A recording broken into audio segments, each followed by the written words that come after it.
You are listening to the Two and Out CFL podcast, a proud member of the Canadian Football Podcast Network. Grab some poutine and a double-double. It's time for the Two and Out CFL podcast. He's got it!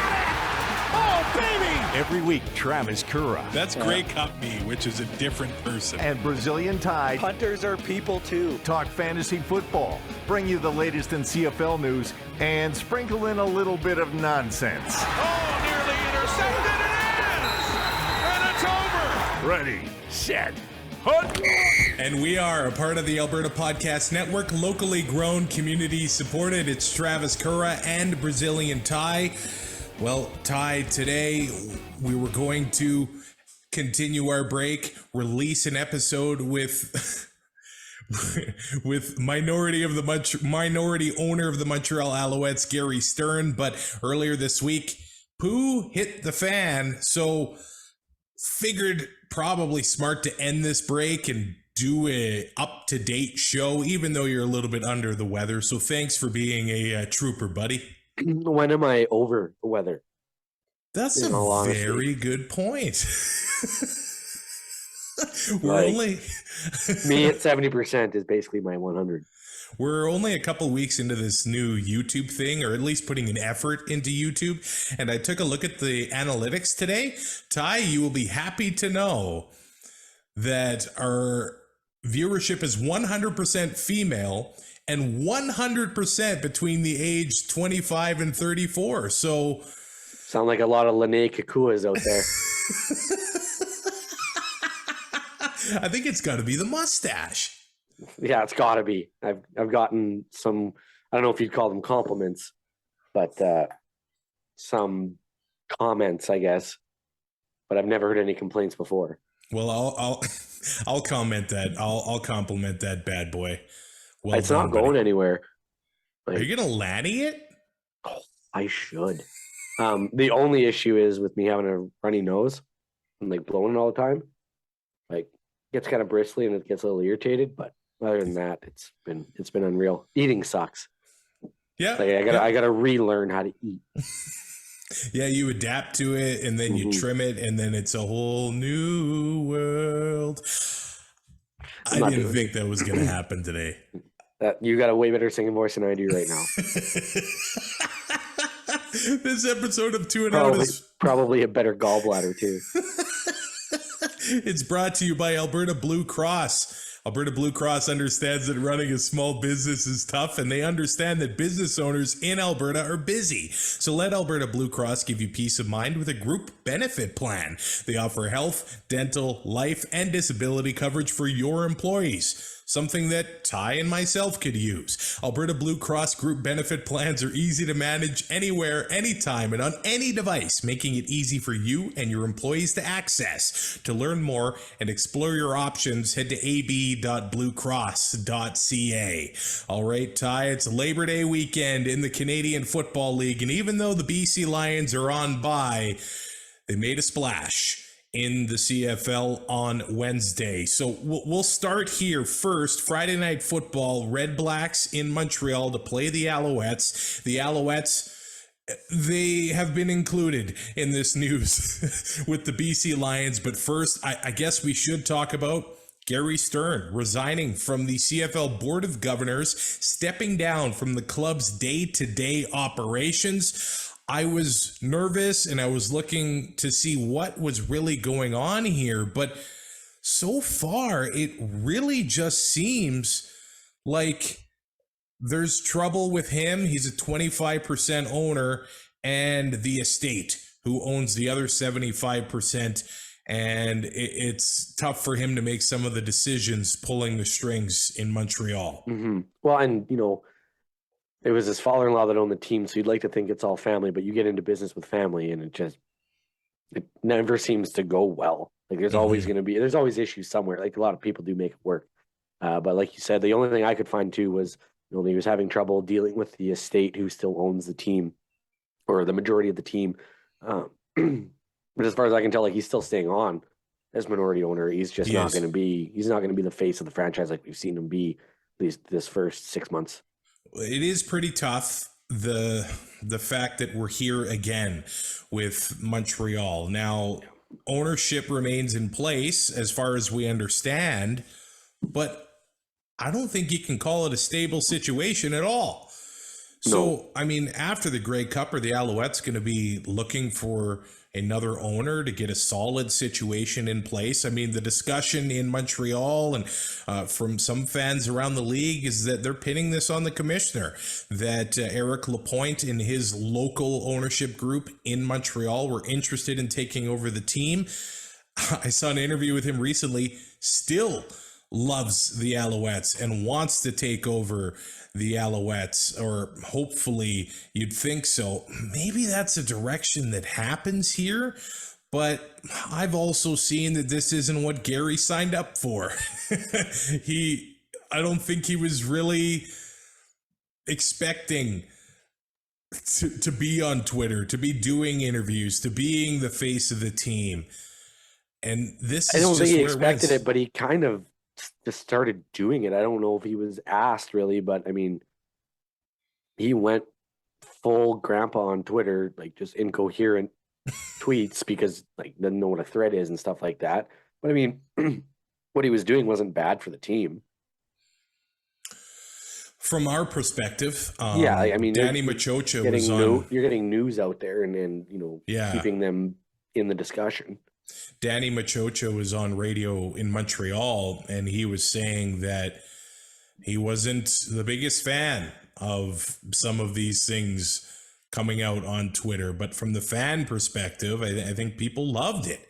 They loved seeing what he was doing, and they loved the transparency that was going on there. And there was the big trade. I mean, we should mention it. The BC Lions acquiring Vernon Adams Jr.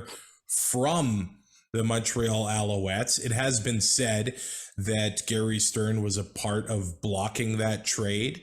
It was going to be to Edmonton, and Edmonton wasn't as released by a photo. Yeah, and Edmonton wasn't a fan of the price tag. Montreal wanted to get a first-round pick in return. So now with Nathan Rourke down, the Lions acquire Vernon Adams Jr. Yeah, O'Connor leaving last game against Saskatchewan. I mean, does this tell you that Rourke is definitely done for the season, or are the Lions just trying to keep that record good the rest of the way? Oh, I think with what the injury is, and we've seen this happen before where guys rush back. I mean, 24, he's recovered better than a 40-year-old quarterback would. But I mean, if you can get a playoff spot and rest him like throughout his recovery and not have to try to rush him back, because you get a guy like Vernon Adams Jr. to come in. I mean, the price tag seems a little steep, but it's something you got to do because you basically got to be in win now mode because work is cheap and salary cap friendly. The entire identity of the Montreal Alouettes has changed over the past, it feels like 6 weeks. Kahari Jones, Vernon Adams Jr. are gone. And heck, Gary Stern is not going to be front-facing anymore. So now is the team's identity Danny Machocha and Trevor Harris? That's what it is. I don't know if it's the smartest decision. You ask Ottawa, you ask Edmonton fans. They've been there, done that with Trevor Harris. And look, Machocha's going to figure it out. He's going to make it his team. He's going to make it his team. Believe that. Yeah. Yeah. It's a strange time in Montreal. Just when you kind of figured that they were gaining some momentum a little bit. They had over 21,000 a couple weeks ago, and now Ottawa's coming to town. Obviously, they're looking to have a same crowd or a better crowd and continue this win streak. They're coming off wins against Hamilton and Winnipeg. If they can make it 3 in a row, it's been a while since Montreal has been able to do that. So that would be big for the club. They also, and to me, it looks like they did very well in this trade with Edmonton, trading Avery Ellis to the Elks for defensive lineman Thomas Costigan and defensive back Nafis Lyon. Just a couple of the slight bright spots from the Edmonton team of 2021. But it's clear that those weren't Chris Jones guys, and he wanted them gone. And Montreal did pretty well in that trade from my point of view. It just feels like 90% of that roster isn't Chris Jones guys. Yeah. Right. Like, I mean, yes, it's a big trade. You bring in Avery Ellis and stuff, but I mean, this isn't, I just feel like Elk trades are news right now. Any roster transaction with Edmonton right now is just like, oh yeah, okay, here's another 10. Right. Like, this is basically a training camp, and we've said it before. This is a 21-week training camp for Chris Jones to figure out what he has and what he doesn't, and to go out and get it. As for Ottawa, I mean, they're coming off a win in Edmonton.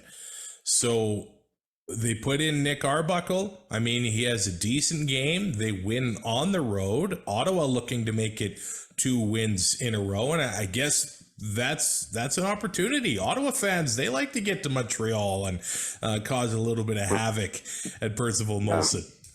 Yeah, I'm sure downtown too. Yeah, but the only way Ottawa wins 2 games in a row is if one of those games isn't at home. Like, they only get this opportunity on a road trip. Exactly.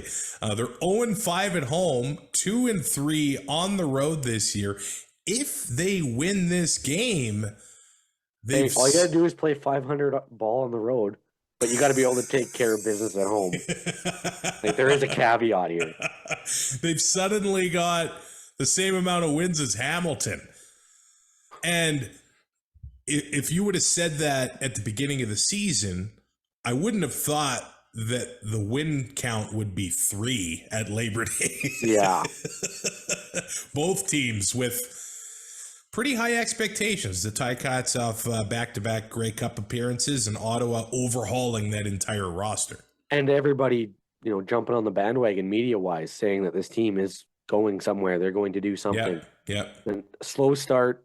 Masoli gets injured, and it just all hell breaks loose. What was Paul LaPolice's record as a head coach? Oh, I don't even know if I want to pull that up again. Yeah, it's like 21-47 or something like that. I don't even know it was that high, but yeah. But it's 3-10 against Montreal. I remember that. Yeah. I don't know. Like, I think his job is safe this year, obviously. But going forward, going into next year, they can't start 0-4. He'll be gone. No. And, I mean, does he even got to start winning games at home. He's going to be fired Monday after Grey Cup. Right? That's kind of what it feels like right now.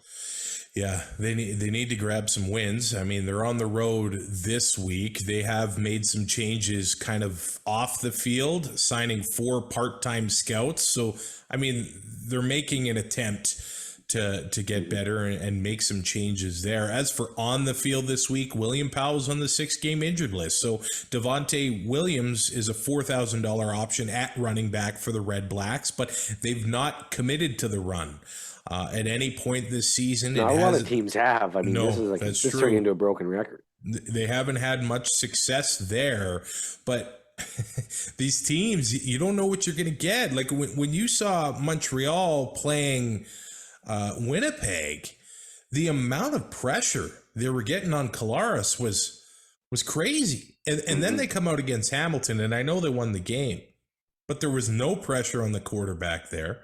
And as for Ottawa, they were sure limiting what pressure Edmonton was able to bring, which wasn't much. And they were slicing and dicing the Elks defense right up the middle of the field. Which hasn't been that hard this year. That's very true. So, I mean, what Alouettes team are we going to get? The ones that the defensive line is going to be making a lot of noise, but we do know that the RedBlacks offensive line does have veterans, does have CFL experience. So if they're able to play together some more, I think this is going to be a tight game. Well, it's not like one team is vastly better than the other. This isn't, a Winnipeg, like Winnipeg and Montreal, those games, that I don't know what the hell Montreal had figured out, I know. right? But everybody just figured that Winnipeg would run away with these. They didn't. You get to this game, and it's like yeah, I want to watch it because it's Labor Day, and it's a division matchup. It's gonna mean something. But then you look at the two teams and just the way that the season's gone. It's like, yeah, which one is going to show up? Because if they both don't show up and it just becomes a punting match, then you're going to hear about it on Twitter from all the people saying the CFL sucks. If they both show up, I mean, this could be a 40-38 shootout. Like you look at Ottawa's offense with Darvin, Jalen, Caleb, if they let him use his feet. The running backs, I mean, yeah, William Powell out. They still have Jackson Bennett, like you said. Like there's no reason that offense can't put up points, and the offensive line is definitely getting better. But Montreal's defense has been good, or at least serviceable, for most of the year. And what they did against Winnipeg, I don't see why they can't do that against Ottawa. I think our friends at the Alouettes Flight Deck, which I can't wait to listen to this week with all that's been going on in Montreal, I think they'll agree that Montreal just can't give away a free football field in penalties. Like, it seems to be a pretty regular occurrence there. As far as Montreal's injury report, well, they've got it swapped up on the website here. They're both listed as Montreal. Yeah, I see that. For Ottawa, caught me. Ucombre Williams is questionable.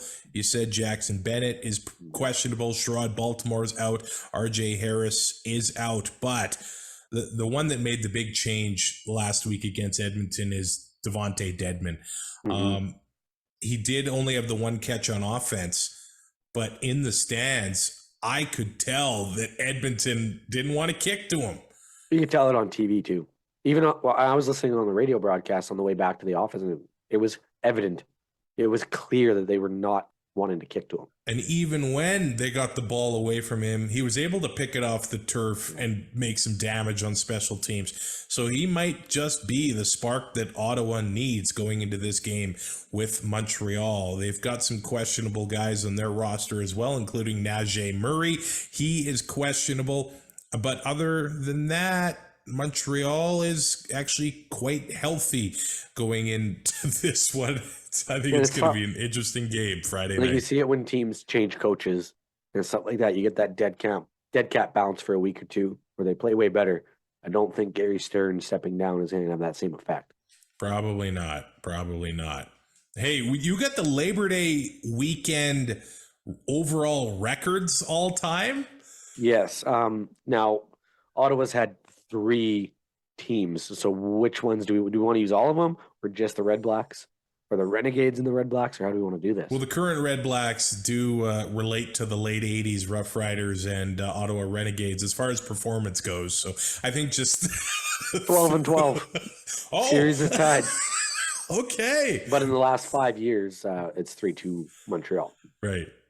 But hey, that's about as even as you can get in a 5-year period too. They've swapped location a lot. Yeah. Hey, that's awesome. Winnipeg, Saskatchewan. Wow. And now in the last decade and a half, bless all of the Bomber fans that have made the trip to Regina, because they haven't seen very many victories. It's just the way it has gone. But the overall record in this Labor Day weekend matchup, what's it at? 37-19 for Saskatchewan. Wow, but the Bombers do have not a single Labor Day game has been played in Winnipeg. And the Bombers do have a winning streak over the Riders right now. And I think, and I'm not saying that. Do you mean just like in the regular season? The Bombers, one is not a streak. Oh, I mean Labor Day games. I mean overall, they beat them in the playoffs. They beat them. They've really handled Saskatchewan over the last few years. And I'm not comparing Cody Fajardo to Michael Riley. But when the Eskimos at the time won the Grey Cup in 2015. I think the big hurdle was beating Calgary. Even Chris Jones, the big hurdle was beating Calgary. Mm-hmm. If Saskatchewan is going to be a playoff contender, They have to win one of these games. they need to beat Winnipeg. And they're not going to. And they play them 3 times in September, Ty. Like I said, like we looked at that schedule a couple weeks ago, the next 8 games. And like they're going to be lucky to go 2-6 because Edmonton's going to get better. They had BC 3 times and Winnipeg 3 times. Now with Rourke getting hurt, I mean, that obviously changes the last game that they're going to play against BC. But this stretch has just been hell. And like we've seen Cody been Jekyll and Hyde. Which one's going to show up? And you know, with that Bombers defense, it's not going to be fun. Over the past few weeks, it seems like the Riders have performed better on the road.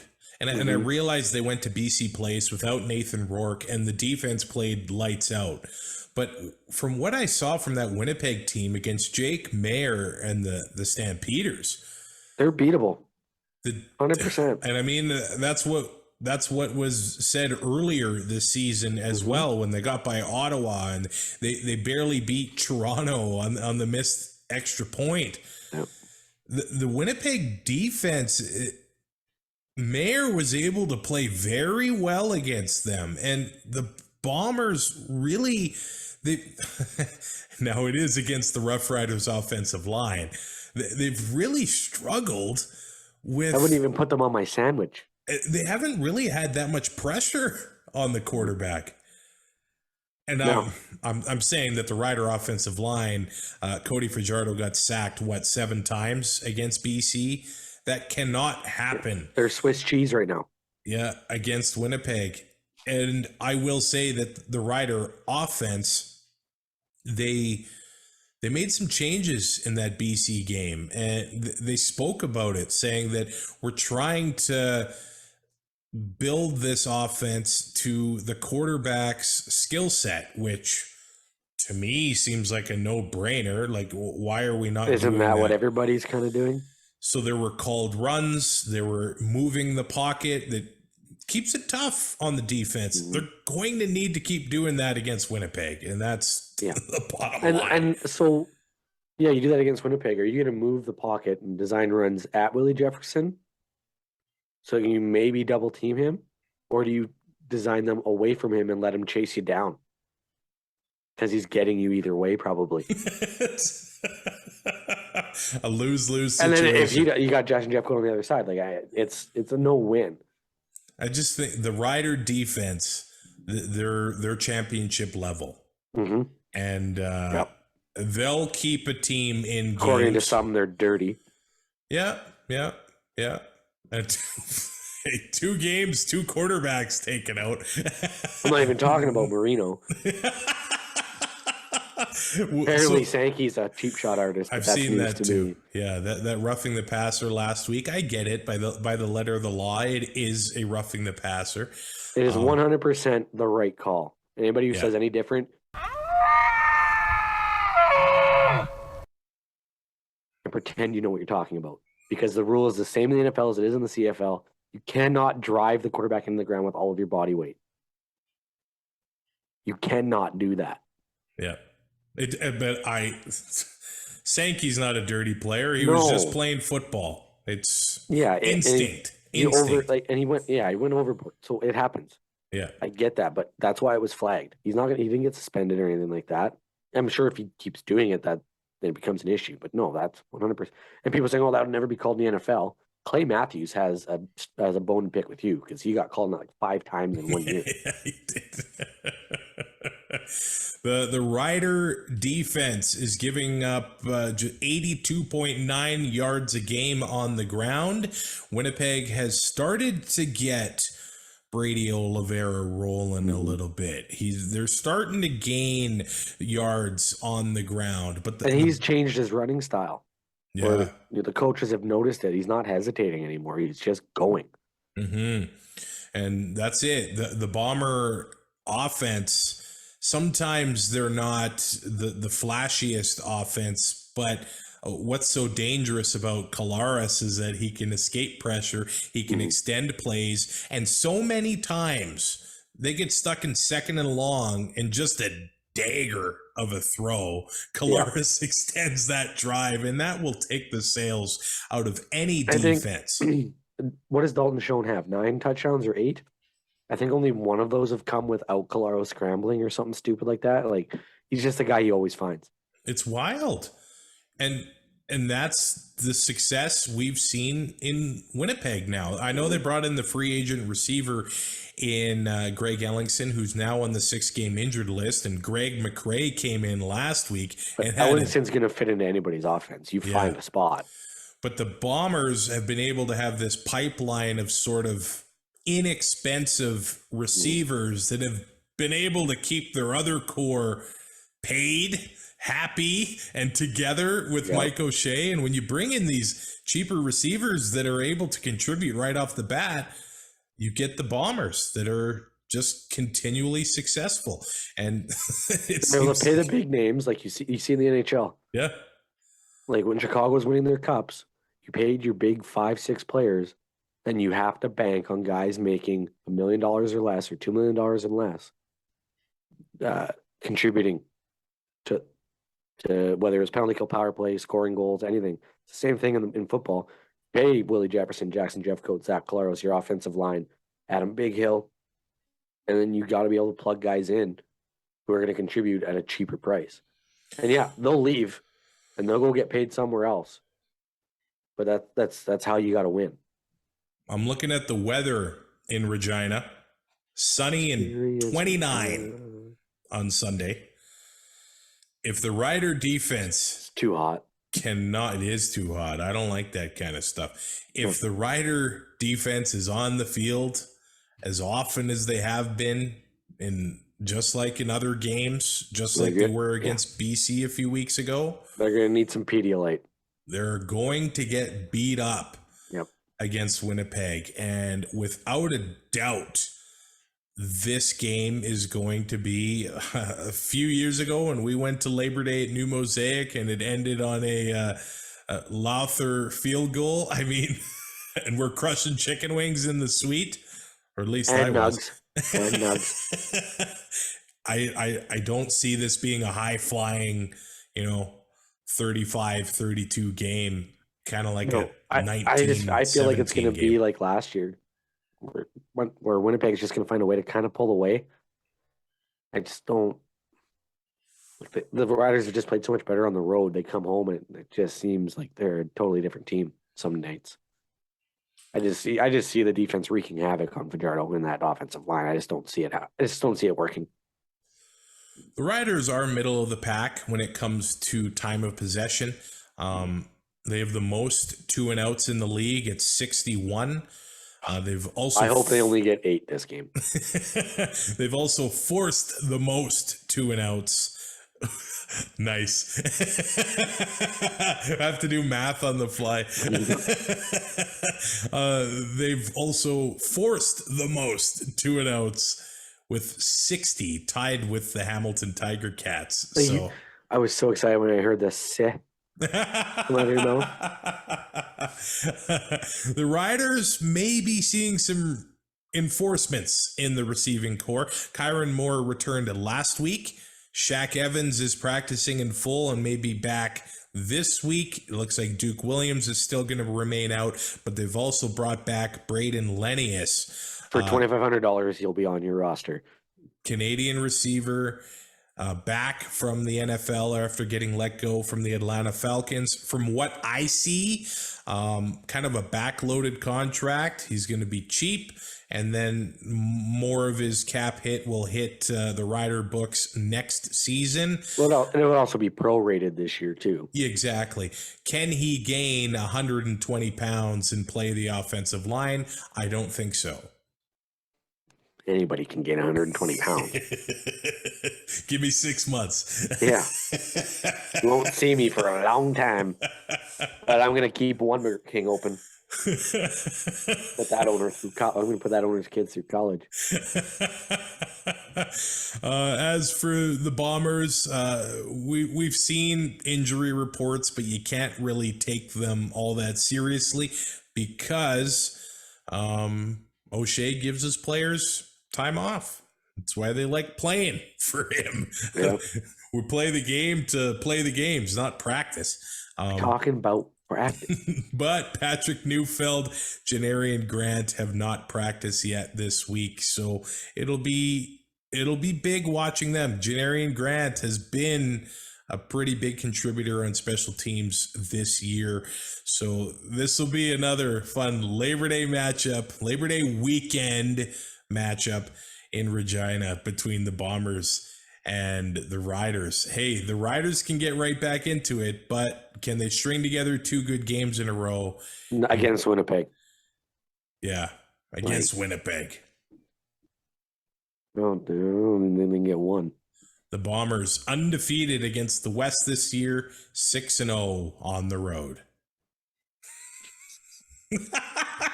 We go to Labor Day Monday, where the Ticats are home to the Toronto Argonauts, and man, you want to talk about Hamilton? Well, we'll start with some good news. Off the field, Simone Lawrence unveiling the New Era collection, and I think this is stuff we can see more with the CFL. I wonder why teams don't sell. You see it in hockey.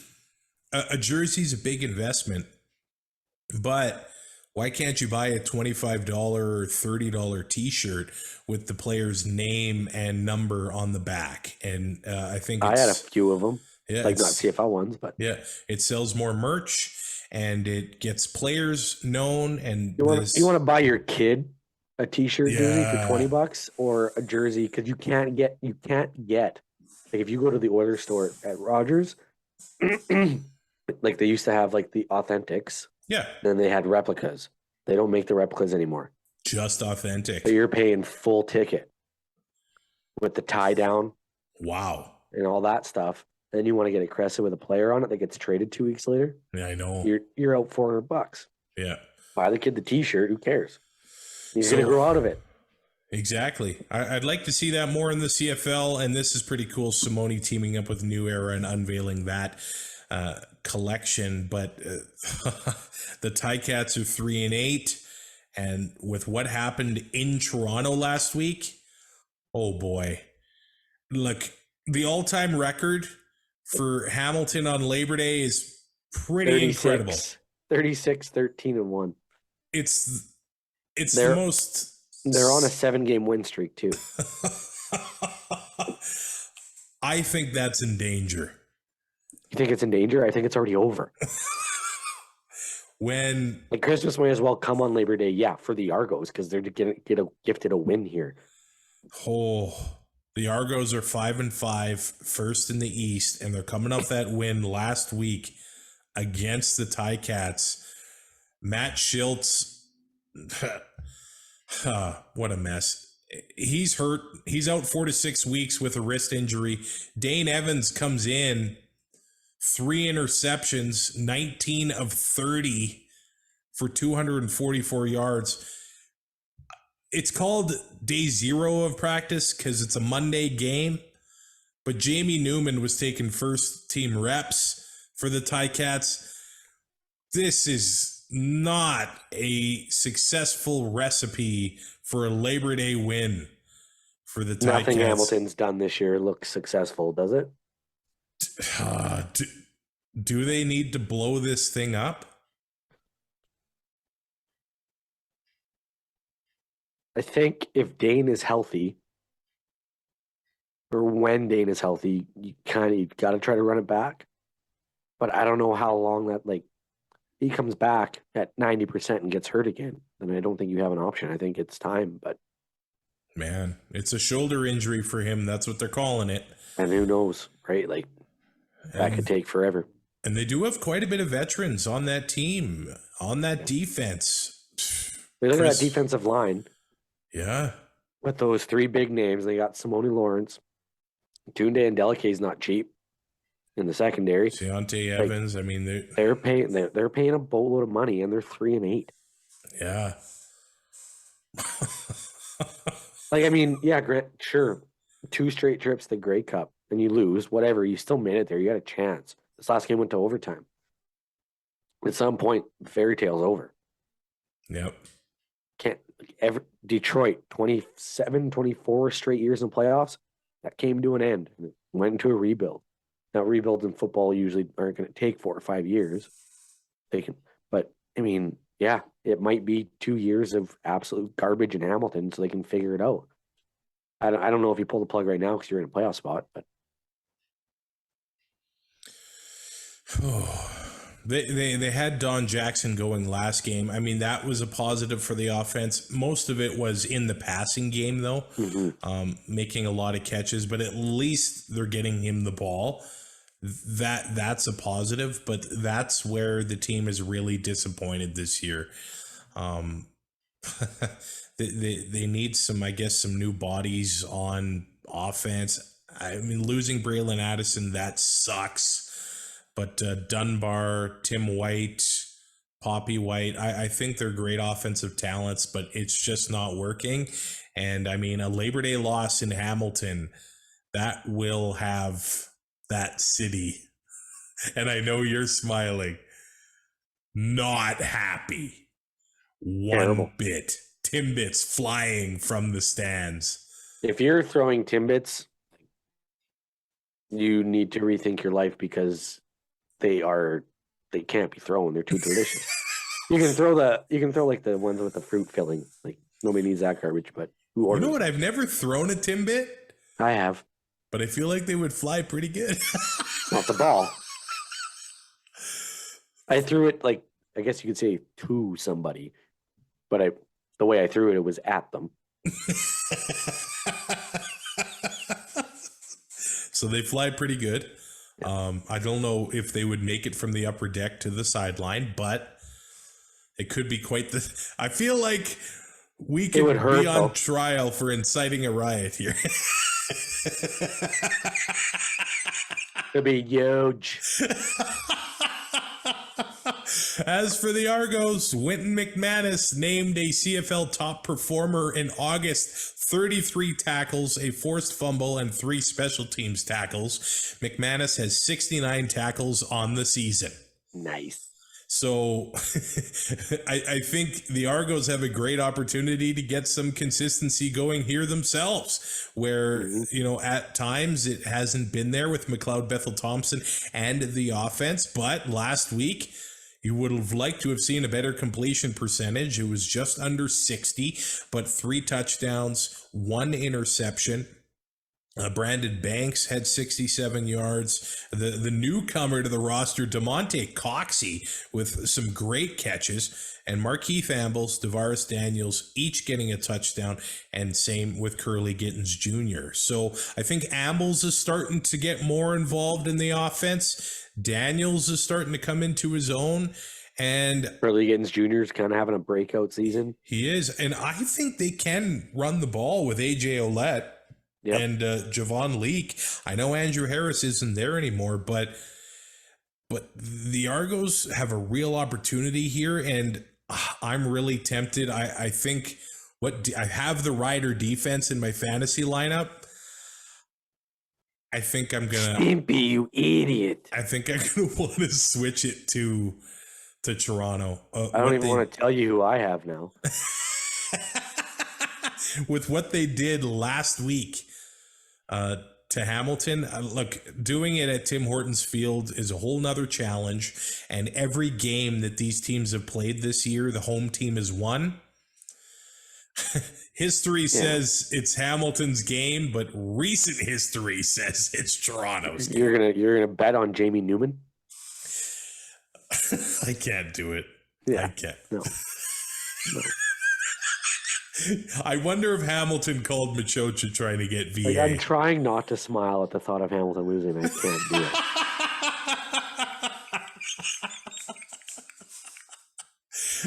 Brazilian Ty, the #1 mustache in Hamilton, Ontario. The Calgary Stampeders, home to the Edmonton Elks. The Elks coming off. This is the best Labor Day rivalry. Battle of Alberta, flying helmets. Yep. The Stamps. Oh, whenever I go to Calgary and they come out in black, I'm like, it's over.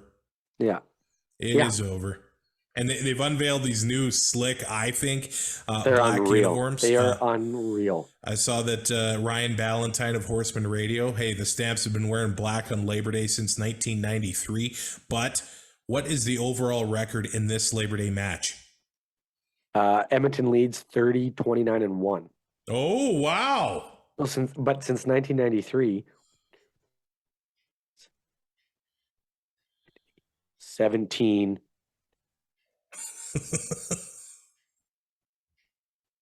and 9 Calgary is in the blacks. Wow. That's a pretty good record. And Edmonton won last year, but Calgary was on an 8-game Labor Day winning streak prior to that.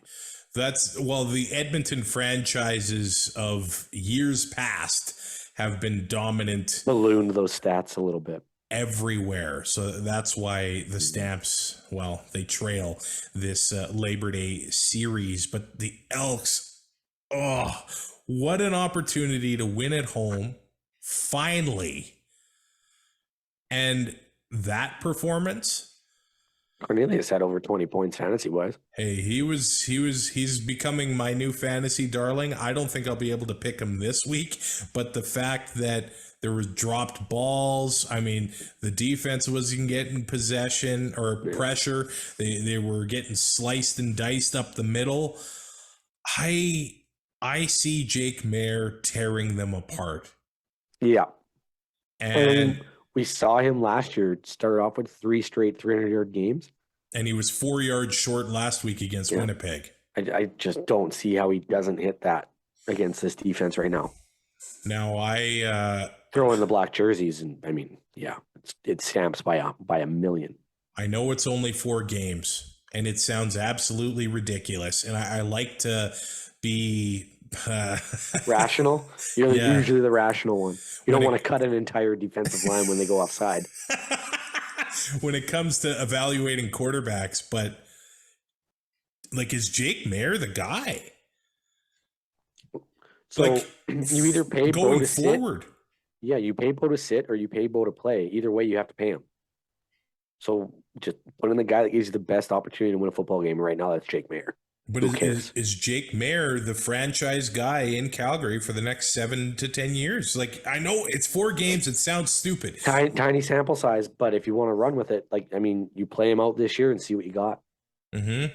And then if he craps the bed, you still have Bo to come in. And if Bo is the leader that everybody says he is, he'll be fine. He'll be fine to come back in. He's not gonna be like, oh, why would I come back in if you guys picked him over me anyway? He's not gonna be. That's not Bo. Mm-hmm. He's gonna understand that. Yeah, he's not playing well, and that's why he lost the job. But he'll be ready to go if they need him. But yeah, if I'm Dickinson right now, I'm running with Maier the rest of the way unless something happens. And I know that. And I said Winnipeg's defense, they're not quite on the level that they were last year. But Maier looked very good against them. And with a long week, and that was with one practice? Going something like that. On the road against Winnipeg on a short week? And now you got all this preparation time home to Edmonton? I think this is lined up to be a very nice game for Maier. You're playing the Little Giants. The Stamps are pulling some pretty big impact players off the 6th game too. Julian Good-Jones on the offensive line, Brandon Dozier in the secondary, and Jameer Thurman. Stamps by 2 million. And you want to point to the last couple games these teams played. Now, Calgary smashed Edmonton in Edmonton. Edmonton was in the game in Calgary in June. But Malik Henry, over 2 games against the Elks, 12 catches, 323 yards, 2 touchdowns in averaging 2 games. Averaging 28.15 points a night. He looks like now the number 1 guy in the Stampeder offense. Yeah. And he's not super expensive. Like you are going to have to make concessions somewhere else. Yep. He's not 10 or 11,000. You have, if you're going to put Mayer in your lineup, you got to have Malik Henry in there too. Malik Henry against Winnipeg last week, 7 catches on 10 targets, 122 yards, and 3 touchdowns. He is moving up the fantasy receiver board this year. He might be the must-pick receiver. He's probably going to be, if he keeps this up, obviously he's going to be $10,000 soon. But this week, he's still just over $8,000. What were his fantasy points against Edmonton in 2 games? 27 and 29.3, or no, 27.6. So he had a 0.6 for punt returns and 29.3. And do you have the fantasy totals for last week's game against Winnipeg? Like, that was a monstrous effort from Malik Henry, and obviously big word. He's got chemistry with Jake Mayer, and he's missed time this year. But you think going into the year that Reggie Begelton, Kamar Jordan are the guys in Calgary, but Malik Henry's a beast. 37.2. Whoa, that's a big Oh, game. As for Edmonton, some rough news as their MVP of the season, Kenny Lawler, is going to miss some time with an ankle injury. Last week against Ottawa, the guy made 3 circus catches. What was the shortest catch? 45 yards or something like that? Yeah. But stretching out there, laying out there, making the big catch, and he's now going to miss some time, and that is rough for that Elks offense. The lone bright spot, really. Taylor Cornelius has played well. I mean, he had a pretty decent game, or at least a couple games, but when you're paying a guy $300,000, kind of, the guy that everybody expected to do what he's done. Yeah. And you're still losing football games, but at least it was kind of like, well, at least we get to see Lawler. So that's a huge blow. Like, if you're the Elks at this point, if you're a player on that roster, I know that they're not giving up. They're still playing for pride, obviously. They're playing for jobs. They might not be re-signing there, but teams are going to be watching film. They're still going to play. They're not good enough right now. They're not. And it's a training camp team right now. It's just so much turnover week to week, game to game, that nothing is consistent. There's no cohesion. It's just a dumpster fire right now. I kind of think everybody expected that this year, though, too. Like, Chris Jones isn't getting fired come December. Yeah. And the injuries have hit him hard. Yeah. Manny Arsenault not playing. Now Kenny Lawler not playing. Aaron Grimes hasn't played. James Wilder Jr. is out. Mm-hmm. Like, their offensive line is hurt. I mean, it's just been a rough go between the turnover. Who retired off the offensive line? That was a big one too. Matt O'Donnell. Yeah. In February. Yeah. Like, I mean, those are big shoes, literally. Yeah. To fill on that offensive line. So it's a rough situation. I think Edmonton going into McMahon Stadium and then the Labor Day rematch next week. I think it's kind of been up and down for Calgary this year. But, I mean, you look at the teams they lost to, and they were right in it with Winnipeg. And the game in Winnipeg in July, when the ball bounces off Kamar Jordan when they probably would have won. I mean, yeah, that was ridiculous. Calgary's right there. They are right there. And I think do I have to make another Arkells reference to say they're knocking at the door? Yeah. Hey, might as well. It's going to Go be for a soda. I don't like guaranteeing. I'll pull a Gary Stern for old time's sake, but no, Stamps are a lock. It's going to be a Labor Day beatdown. Yeah, Stamps are a lock. It's not even close. Yeah. So if you're an Elks fan, go for the tailgate. Enjoy a big giant turkey leg and get some mini donuts. Yeah, make the best of it. Yeah, just I don't know. Bring a phone and watch the Jays game on it. Well, I can't remember what my old buddy Neely from Winnipeg. His when they win they drink, when they lose they drink. So yeah, win or lose we hit the booze. Yeah, there you go. There you go. That will be the motto. That's fair. For the Edmonton Elks. CFL Podcast Fantasy League, Brazilian Ties against the X's and Argos podcast. Man, Ben does great work with that show. A lot smarter than I could ever dream to be when it comes to football. And I've got Joe Pritchard from Rouge, White, and Blue. It hasn't gone well for us The this year. cheesehead. Yeah, we haven't done well. I will be completely honest. But this week, Jake This Mayer, week will be a good week. hopefully. Jake Mayer, Kadeem Carey, Frankie Hickson. I'm putting Kamar Jordan in there simply because of his price. He can't keep playing like this all year. Poppy White, Don Jackson. I mean, if he continues to get that many targets in the Ticats offense, he'll do something. And I got the Rider defense, but I might just change my Ticats and put the Argos down there and adjust this lineup. What's yours looking like? I went Jake Mayer, Peyton Logan. Just price point wise, I mean, I had to get two. I wouldn't say relatively cheap, but I mean, it couldn't go like any more expensive than that, really. Frankie Hickson, Malik Henry, obviously. Swerve with Kyron Moore in there. Condre Smith has been contributing. For $2,500, I can get 5 to 10 points out of him, whatever. And that's defense. Whoa. Ottawa's not very good. Nick Arbuckle, MOP, watch out. It's stuff like this that makes being on YouTube the best. Als, Riders, Argos, Stamps. Lock it in. Who do you got? Als, Bombers, Argos, Stamps. All right. With Pod I'm Power. probably going to parlay all 4 of those games together like an idiot. Do it.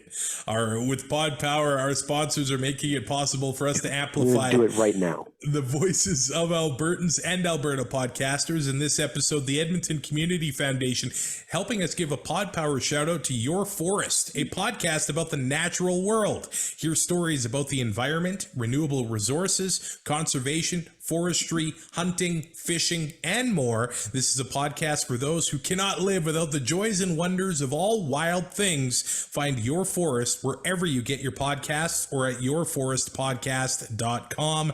That's yourforestpodcast.com. I'm Travis Currah here with Brazilian Ty. Enjoy Labor Day weekend. Stay cool. Judging by the weather, I am glad I've got air conditioning, man. Yes, sir. If I parlay my teams, it's plus 457. Not the biggest payout. Toronto's a plus 100 dog, so I don't know. We'll see. They're a dog? Yeah. Well, that might be worth jumping on. Double your money. That might be worth a bet going into Labor Day weekend. All in, $4 million. $4 million. Remortgage the condo. Casino Royale. If you got a condo in New York City, I guess. Yeah. 80 square foot studio. You can rate, review, and subscribe to 2 and Out on your favorite podcatcher and YouTube. We will talk to you next week after the Labor Day games. Thanks for listening. Find more great shows like this at CF Pod Network on Twitter.